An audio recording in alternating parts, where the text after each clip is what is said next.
राज्य रे एआई रे चलिबो शासन निर्भुल और द्रुत गति रे हेबो सरकारी काम। तेबे कौन रही नहीं संपूर्ण अपडेट टी चलंतु देखिबा।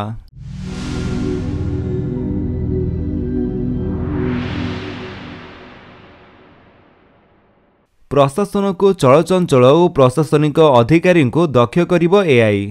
बिना भूल रे चुटकी रे हेबो लोकंको काम।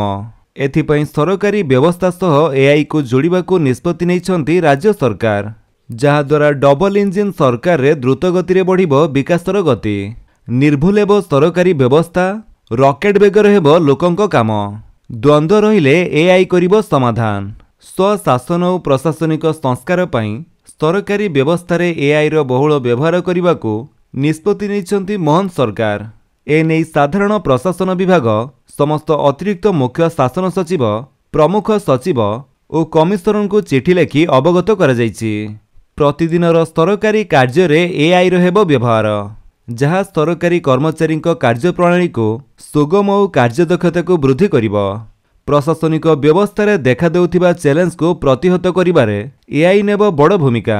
विभाग और बाबू को क्रियाशील करने को सरकार एआई को एबे अस्त्र करिसंती। आगो को प्रति विभाग एआई टूल किनिबे, जहाँ को विभागीय कर्मचारी व्यवहार करिवे।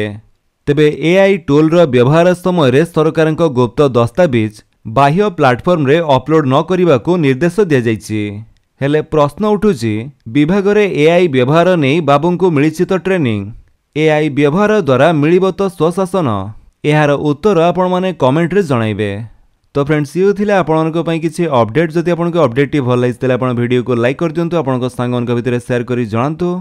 आउ जदि आपण हम चैनल नुआ चैनल को सब्सक्राइब करी बेल आइकन दबाई ऑल नोटिफिकेशन कर दियंतु, ताकि जेतेବେଳେ वीडियो अपलोड करिवे आपण देखि परिबे। Thank you for watching.